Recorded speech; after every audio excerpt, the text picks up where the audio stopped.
Good morning मित्रों, केम छो? मजामां? આપણે છઠ્ઠા ચેપ્ટરમાં ભણી રહ્યા છીએ। એમાં ત્રિકોણ એબીસી સમરૂપ ત્રિકોણ DEF આ બે ત્રિકોણ સમરૂપ આપેલા છે, બરાબર। હવે એના ક્ષેત્રફળો છે એ આપણને 64 અને 121 આપેલા છે। EFનું માપ 15.4 સેમી છે, તો આપણે એમ કીધું BCનું માપ કેટલું, તો આપણે છેલ્લા લેક્ચરની અંદર પ્રમેય સાબિત કર્યો કે બે સમરૂપ ત્રિકોણોના ક્ષેત્રફળ તેમની અનુરૂપ બાજુના વર્ગના સમપ્રમાણમાં હોય છે, બરાબર। તો આપણી પાસે બે ત્રિકોણ છે, એક ત્રિકોણ ABC અને DEF। તો આપણે સૂત્ર પ્રમાણે લખશું કે ABCનું ક્ષેત્રફળ એના છેદમાં DEFનું ક્ષેત્રફળ બરાબર અનુરૂપ બાજુનો વર્ગ, એટલે કે ABના છેદમાં DE એનો વર્ગ એના બરાબર BCના છેદમાં EF એનો વર્ગ એના બરાબર ACના છેદમાં DF એનો વર્ગ, બરાબર। હવે આપણી પાસે કઈ કઈ કિંમતો આપેલી છે એના ઉપર આપણે ધ્યાન દઈએ। તો ABC છે, ABCનું ક્ષેત્રફળ એ આપણને આપેલું છે 64, એના છેદમાં DEFનું ક્ષેત્રફળ છે આપણી પાસે 121 એના બરાબર ABના છેદમાં D એક પણ માપ નથી, BCનું માપ આપણે મેળવવાનું છે, એટલે BCનો સ્ક્વેર એના છેદમાં EF બરાબર છે 15.4, તો 15.4નો સ્ક્વેર, બરાબર। હવે આપણે આ 15.4નો વર્ગ એને ભાગાકારમાંથી ગુણાકારમાં લઈ લઈએ। એની પહેલાં વર્ગ છે જ, તો 64 એટલે 8નો વર્ગ થાય, બરાબર, અને 121 એટલે 11નો વર્ગ થાય। તો બે બાજુ આપણે વર્ગ કેન્સલ કરીએ, તો વર્ગ કેન્સલ કરશો એટલે અહીંયા આવશે 8, અહીંયા આવશે 11 એના બરાબર BCના છેદમાં અહીંયા થશે કેટલા, તો કે 15.4, બરાબર। હવે 15.4 ભાગાકારમાંથી ગુણાકારમાં લઈ જઈએ તો 8ના છેદમાં 11 એને ગુણ્યા 15.4 પોઈન્ટ કાઢી નાખો એટલે છેદમાં 10 એના બરાબર BC। હવે આપણે આને 11થી ઉડાડીએ, તો 11થી ઉડાડશું આપણે તો 11 એકુ 11, 15માંથી 11 ગયા એટલે 4 વધ્યા અને 4 લગાડશું એટલે 44, તો 11 ચોખ્ખું 44, બરાબર। હજી આપણી પાસે છેદ ઉડી હકેમ છે, બરાબર। તો હજી છેદ ઉડાડીએ અથવા તો સીધો બેનો ગુણાકાર કરી નાખો તો પણ થઈ જશે, બરાબર। જો આપણે છેદ ઉડાડીએ તો 5 2 10 અને અહીંયા થશે 7 2 14, એટલે આપણને BC બરાબર 8 7 56, 56ના છેદમાં 5, બરાબર। જો તમે છેદ ન ઉડાડો, બરાબર, અને તમે સીધા 14 ગુણાકારમાં 8 કરી અને છેદમાં 10 તો હતા જ, તો એક આંકડા પછી આપણે પોઈન્ટ મૂકી દઈએ, બરાબર। અથવા તો મેં તમને કીધું એમ 56ના છેદમાં કેટલા કરશું આપણે 5, એના કરતાં આપણે સહેલું કયું પડશે, તો કે આ 5 2 10 ના ઉડાડીએ, 7 2 14 ના ઉડાડીએ, બરાબર। તો આપણે ખાલી કેટલું કામ રહીએ, તો કે 14 ગુણાકારમાં કેટલા કરી નાખશું 8, એ આપણને આવડતું હોય, બરાબર। તો તમે 8 4 32 3 8 એકુ 8 ને 3 11 એના છેદમાં 10 એટલે કે 11.2 આટલા સેન્ટીમીટર, બરાબર। તો ત્રિકોણનું ક્ષેત્રફળ અનુરૂપ બાજુના વર્ગના સમપ્રમાણમાં જેની કિંમત આપેલી છે એ લેવાય, જેની કિંમત પૂછેલી છે એ લેવું પડે, એટલે હંમેશા એ બે ભેગા જ હોય। જો અહીંયા BC પૂછ્યું છે તો EF આપેલું છે, બરાબર। એની આગળ બીજો દાખલો ગણીએ। બીજા દાખલામાં આપણે સમલંબ ચતુષ્કોણ ABCDમાં સમલંબ ચતુષ્કોણ એટલે જેની એક જોડ છે એ સમાંતર છે, AB અને CD। AB બરાબર 2CD, એટલે કે CDનું આપણે બમણું કરીએ ત્યારે AB થાય, બરાબર। CDના બમણા કરીએ ત્યારે આપણને મળશે AB। તો ત્રિકોણ AOB અને ત્રિકોણ COD એ બેના ક્ષેત્રફળનો ગુણોત્તર કેટલો થાય, તો ક્ષેત્રફળ મેળવવા માટે અનુરૂપ બાજુના વર્ગના સમપ્રમાણમાં થાય, પણ એ ક્યારે? જો આપેલા બંને ત્રિકોણ સમરૂપ હોય તો, બરાબર. તો આમાં આપણે પહેલાં તો બંને ત્રિકોણને સમરૂપ કરવા પડે. તો પહેલો ત્રિકોણ આપણે લઈએ, બરાબર. ત્રિકોણ આપણી પાસે છે AOB અને બીજો ત્રિકોણ છે COD. તો ત્રિકોણ AOBમાં O ખૂણો બેયમાં સમાન છે, O ખૂણો બેયમાં સરખો છે, બરાબર, બે ત્રિકોણમાં. બીજું AB છે, AB એ આ CDને સમાંતર છે, એટલે AC છે એ એની છેદિકા થાય. જો AC છેદિકા હોય તો આ Z આકાર બન્યો, Z આકાર બને, બરાબર, એટલે યુગ્મ કોણ થાય. યુગ્મ કોણ બને AB સમાંતર CD, AC એની છેદિકા છે, બરાબર. તો ખૂણો C અને ખૂણો A એ બે ખૂણા સરખા થાય. કેવી રીતે? તો કે ZDCO અને OAB, બરાબર. તો બંને ખૂણા સરખા થાય તો ખુખુ શરત પ્રમાણે બે ત્રિકોણ સમરૂપ થાય. જો બંને ત્રિકોણ સમરૂપ હોય તો ત્રિકોણનું ક્ષેત્રફળ અનુરૂપ બાજુના વર્ગના સમપ્રમાણમાં. OA ના છેદમાં OC બરાબર OB ના છેદમાં OD બરાબર AB ના છેદમાં CD પણ એનો વર્ગ. હવે AB બરાબર આપણી પાસે છે 2CD, તો ABની કિંમત મૂકી દઈએ 2CD, એના છેદમાં CD એનો વર્ગ. તો CD કેન્સલ, 2નો વર્ગ એટલે 4, તો 4/1, બરાબર, ત્રિકોણનું ક્ષેત્રફળ.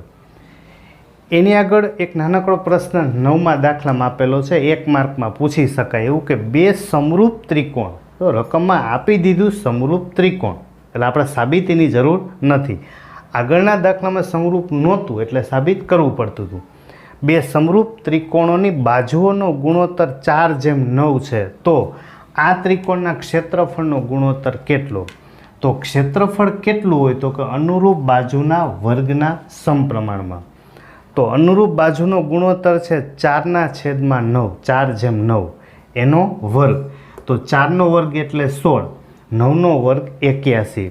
તો ક્ષેત્રફળનો ગુણોત્તર કેટલો થાય? તો કે 16/81. પરીક્ષામાં આપણે ઊંધું પણ પૂછી શકે. તમને એમ કે ક્ષેત્રફળ 16/81 છે, તો અનુરૂપ બાજુનું માપનો ગુણોત્તર કેટલો? તો ક્ષેત્રફળ આપે તો વર્ગમૂળ કાઢવું પડે, તો એ થાય 4/9, બરાબર. આવું પણ આપણે વાતનું ધ્યાન રાખવાનું. હવે આપણે આગળ સ્વાધ્યાય 6.5 ગણીએ. 6.5ની અંદર પહેલી રીત આપણે એવી આપેલી છે કે 3 બાજુના માપ આપેલા હોય અને આપણને એમ કીધું હોય કે કાટકોણ ત્રિકોણ છે કે નહીં એવું નક્કી કરો, બરાબર. તો આપણે નક્કી કરવું છે કે કાટકોણ ત્રિકોણ, બરાબર. તો કાટકોણ ત્રિકોણ કેવી રીતે નક્કી થાય? તો કે કાટકોણ ત્રિકોણ નક્કી કરવા માટે આપણી પાસે 3 બાજુ હોય, એમાં સૌથી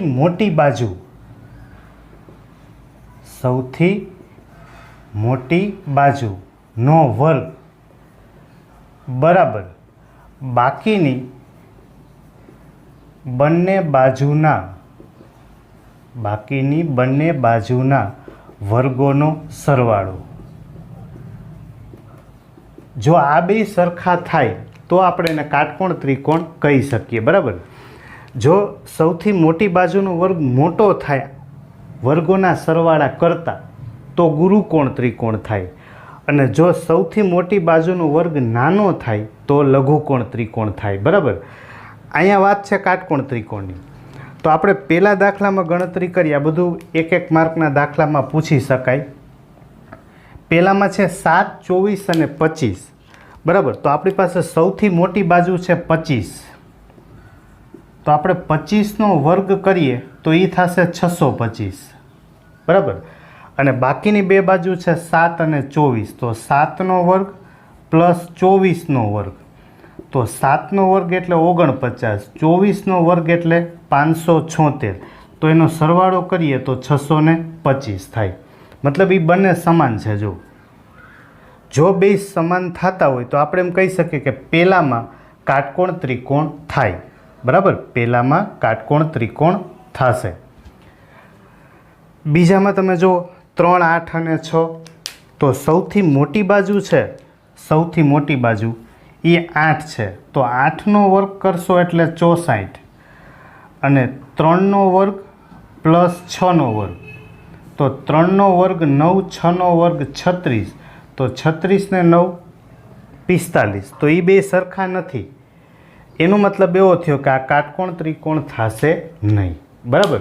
સૌથી મોટી બાજુ હોય એનો વર્ગ બાકીની બંને બાજુના વર્ગોનો સરવાળો જો સમાન થાય તો કાટકોણ ત્રિકોણ છે, બાકી નથી. બરાબર. 2 મેં ગણેલા છે, 2 તમે ગણી નાખજો. બરાબર. સહેલા છે, આવડે એવા છે. પછી દાખલા નંબર 6, સમબાજુ ત્રિકોણ ABC. હવે સમબાજુ ત્રિકોણ છે. બરાબર. સમબાજુ ત્રિકોણ હોય એટલે બધી બાજુ સરખી જ થાય. આ ત્રિકોણ ABC, ત્રણેય બાજુ સરખી.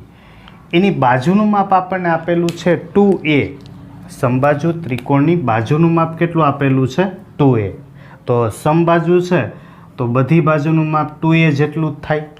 તો આપણે એમ કીધું દરેક વેધની લંબાઈ કેટલી, તો આપણે વેધ છે સમબાજુ ત્રિકોણ માટે વેધનું સૂત્ર, બરાબર, એ કેટલું છે તો કે વર્ગમૂળ 3/2 એને ગુણ્યા બાજુની લંબાઈ.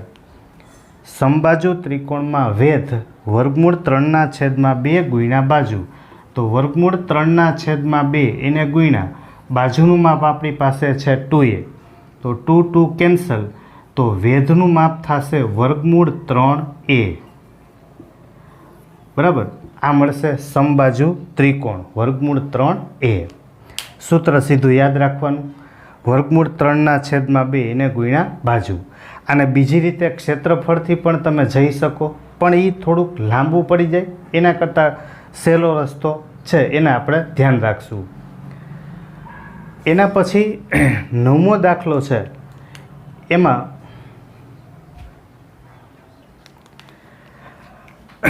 આપણને એક નિસરણી આપેલી છે, એક સીડી. એ સીડી છે ને એની લંબાઈ આપણે 10 મીટર આપેલી છે. આ છે નિસરણી. બરાબર. અને એ નિસરણી જમીનથી 8 મીટર ઊંચાઈએ આવેલી એક બારી, અહીં એક બારી છે, એ બારી આગળ અડકે છે. તો આપણને એમ કીધું છે કે નિસરણીનો નીચેનો છેડો છે એનું આ દિવાલથી કેટલું અંતર થાય. બરાબર. તો આમાં જે જે આપણને આપેલા છે પહેલાં એના નામ લખી નાખીએ. એસી છે, એસી એ છે નિસરણી. બરાબર. આનું માપ આપણે આપેલું હતું 10 મીટર. એબી છે, એબી એ આપણને કેટલું આપેલું છે તો કે 8 મીટર. તો આપણને પૂછેલું છે કે આ બીસીનું માપ છે એ કેટલું થાય. બરાબર. હવે અહીંયા આપણે ઉપયોગ કરશું પાયથાગોરસના પ્રમેયનો. બરાબર. હવે પાયથાગોરસનું પ્રમેય આપણે એમ થાય કે સાબિત તો હજી કર્યું નથી. બરાબર. પણ એક દાખલા પૂરતું આગળ તમે 9મા ધોરણમાં ઓલરેડી શીખીને આવ્યા છો, આપણે એને સાબિત કરશું. એક દાખલા પૂરતું આપણે એને ધ્યાન રાખશું. અહીં આપણે ઉલ્લેખ કર્યો જ છે કે કાટકોણ ત્રિકોણ સૌથી મોટી બાજુનો વર્ગ બરાબર બાકીની બંને બાજુના વર્ગોનો સરવાળો. તો આપણે જાણીએ કે સૌથી મોટી બાજુ છે એ કર્ણ હોય. જે કાટખૂણો છે, કાટખૂણો એની સામેની બાજુ છે એને આપણે શું કહીએ છીએ? કર્ણ.